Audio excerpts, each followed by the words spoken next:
Today we're talking the pros and cons of turning your home into an investment property.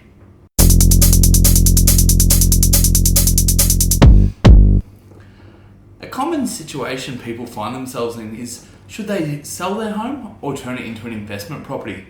Now, this is often a consideration for people when they're looking at upgrading, downsizing, moving out of town.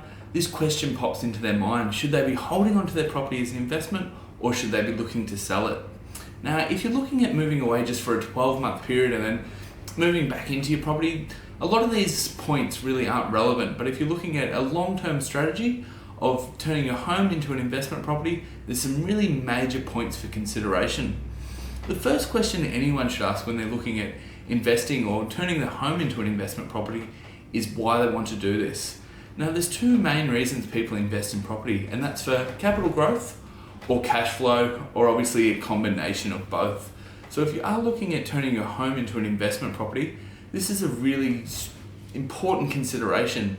Are you holding on to it for the likelihood of capital growth? That is, do you think prices are going to rise in the area or the property is going to be worth more into the future? Or are you holding on to it for cash flow? So that is, the cost to hold on to the property is less than what the rental income is going to be. So weigh up those options. Is it actually worth holding on to the property? Is the cash flow benefits there? Or do you anticipate capital growth in the area? Get clear on why you actually want to hold on to the property. The second big consideration people need to take into consideration is their equity position in the property.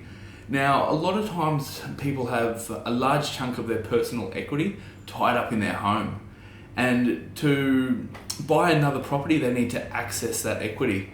Now, this is a really important consideration when you're looking at having an investment property for taxation purposes.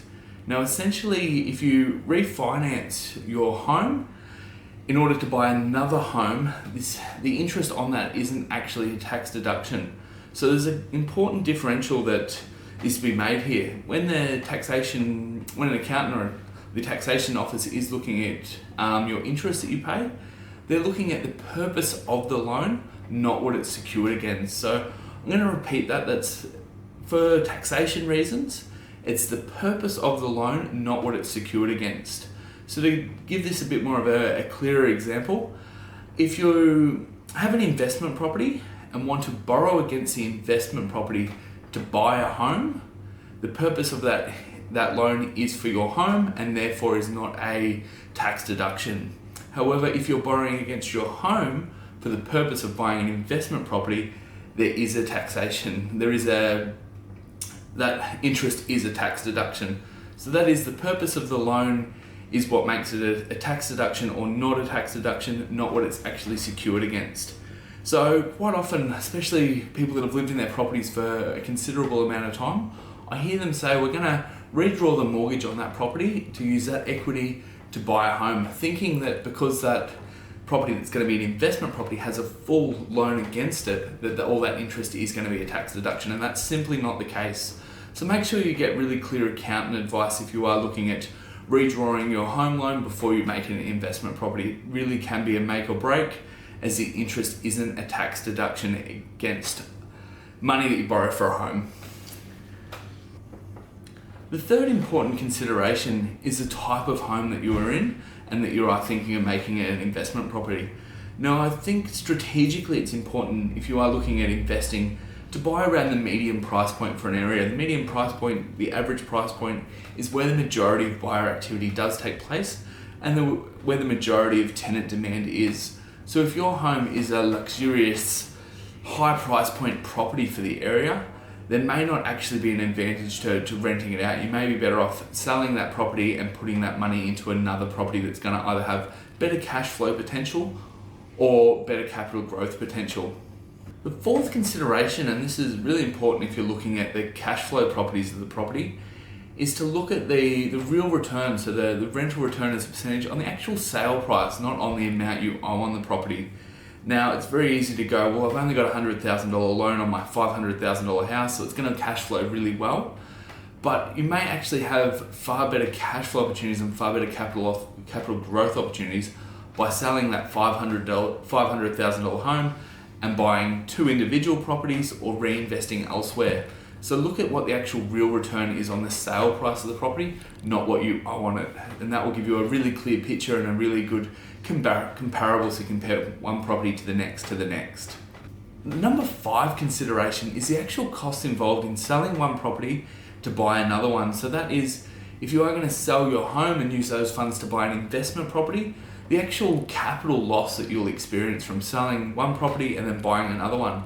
So to break this down, essentially to change over properties can cost up to 8 or 9% of the total cost. So when you're buying, you incur a stamp duty in Queensland, depending on the price point, but your stamp duty is around 3%.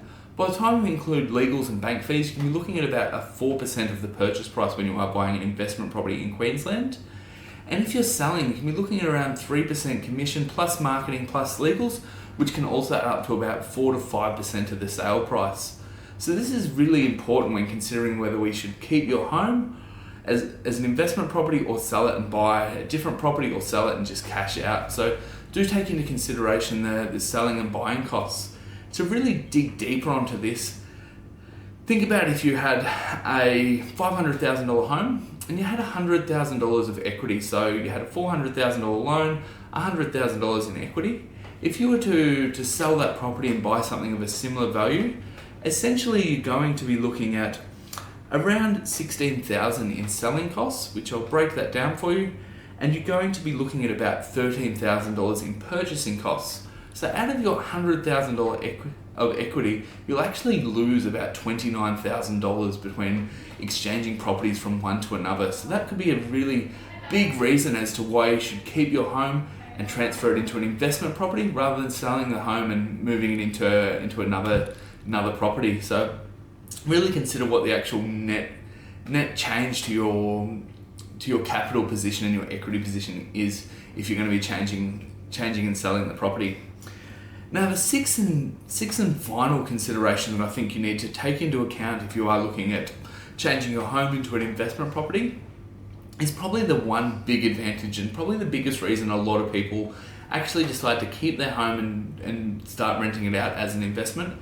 And that is because they know the property. And there's a saying that the devil you know is better than the devil you don't. And that is, when you've lived in a property for a while, you know the flaws, you know what work might be coming up, you know what things maintenance needs attending to, you know the neighbours. There's a lot of known elements to that, and that can be a big peace of mind for someone looking at changing their home into an investment property, is they do know that property inside out, and that gives them a lot of security when moving forward and transferring it into an investment property. So there you have it, guys. That's 6 big considerations if you are looking at transferring your home into an investment property or considering selling it. So weigh up those options before you do look at either renting or selling your home, and it can really give you a great idea of the bigger picture. If you are looking at buying in Cairns, I've recently done a report on the Cairns market and what was in 2019, and a bit of a forecast into the market into 2020, so make sure you watch that video. Otherwise, have a great week, and I look forward to speaking to you soon.